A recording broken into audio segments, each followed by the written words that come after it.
After the third day, Colonel Ray Davis broke through to help us hold the hill. By this time, the 200-man plus company was down about 20% on their feet. The place was just strewn with frozen Chinese bodies everywhere.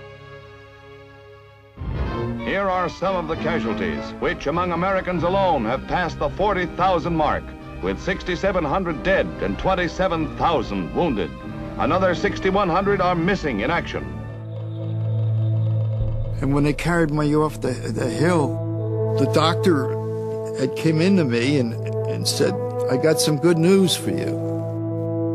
And I figured, what in the hell can good news be after I just had my 2 legs amputated? And he said that the division broke out. And it just turned me completely around from feeling sorry for myself to being happy. When you're standing there in combat or laying down in a foxhole and your foxhole buddy raises his head and gets hit in the head and half of it blown off, you really then realize that just how short our lifespan is and just how fragile we as human beings are.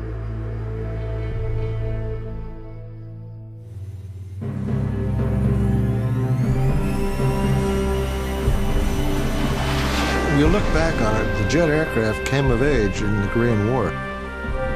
Fortunately, the Air Force had F-86s. That was the only airplane that could really go head-to-head with MiGs. In one aspect of the war, the air campaign, U.S. and UN forces were dominant. Marine pilots and naval aviators flew dangerous ground support missions to help those on the ground battle overwhelming forces. Most of my original missions were on close air support work in front of the troops or going up country beyond the lines and hitting bridges and roads and communications centers and things and troop concentrations, things like that. Oh, it was muddy and it was lousy looking weather. And all I could keep saying, God, why the hell am I here? But the experience that I had in Korea, I wouldn't trade ever. I met the greatest bunch of men that I have ever met in my life. And one was John Glenn. Probably half the missions that Ted flew in Korea, he flew as my wingman. And he was very, very good. I made a little bit of a boo-boo that could have been, oh boy, could it have been bad. Ted got hit and had fire coming out from around the engine, and usually blew the tail off. The whole thing would blow. But in this particular case, there was no fire in the cockpit. And I dreaded to think I was going to have to bail out of a plane. And I really probably should have bailed out. But anyway, belly landed. Got on the mat. No wheels, but boy, I was screeching to a stop. That was a very close call. That's about as close as you can come and still make it. I didn't get hurt, but it was pretty hairy, I'll tell you that. Further north, near the Chinese border, in a zone called Mig Alley, U.S. Air Force pilots waged intense air-to-air combat with North Korean, Chinese, and Soviet pilots. The Russians trained and ran the war and had actually over 900 aircraft involved in that war. It was not uncommon to see 1,000 MiGs in the air at one time. And the Chinese and North Koreans were notoriously bad pilots and no match for us, but the Russians would give you a good fight and many times beat you. The North Korean and the Chinese forces were all being launched from bases north of the Yalu River. The MiGs would come down and attempt to get at our fighter bombers, and we would counter those with our patrols along the Yalu River of F-86s to prevent them from coming south.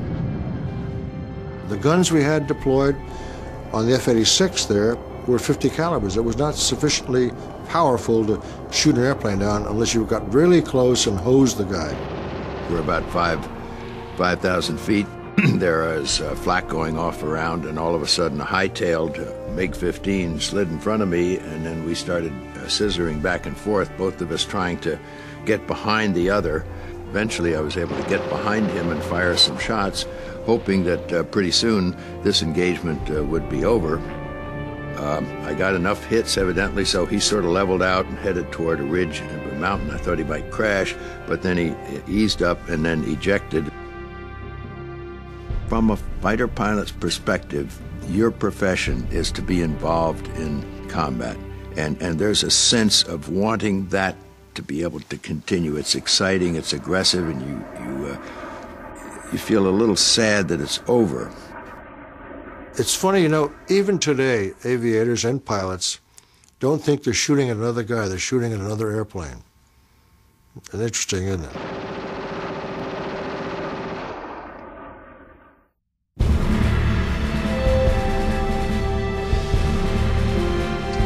In January 1951, the Chinese began a major new offensive to drive UN forces off the Korean peninsula. And they were marching in a column of 4 abreast in at least regimental size, if not more. We had on the road 2 sets of quad 50s. These 50 caliber rounds were smashing into this column of 4s at a horrendous rate of casualty, and they just kept marching. Our soldiers got so traumatized by the killing that many of them stopped firing.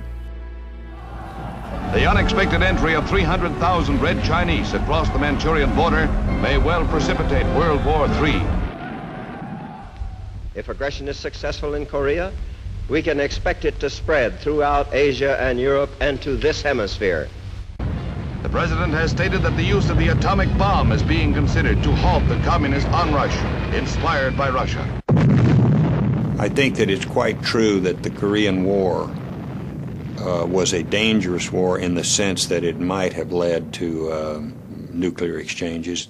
It conceivably could have, because it took place at the very height of Cold War tensions. Within 3 days, the communists had recaptured the South Korean capital of Seoul. The situation was becoming desperate. Our Army commander, Walton Walker, was killed in Seoul, and they flew in a new guy. His name was Matthew Ridgway, and a miracle happened.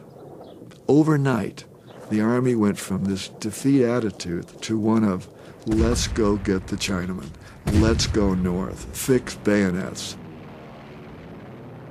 And it was about this time that the Chinese said that Americans, we were afraid of cold steel, that we relied on our air and artillery to do our fighting for us. I took exception to that. My forefathers fought in the Civil War and used a bayonet with lethal effect. And I called my troops together and said, we're going to start using the bayonet. It's a stupid thing to go charging against enemy machine guns, you know. When you do that, a lot of times the enemy sees those bayonets coming, you're screaming like mad and so forth. They're scared and they run.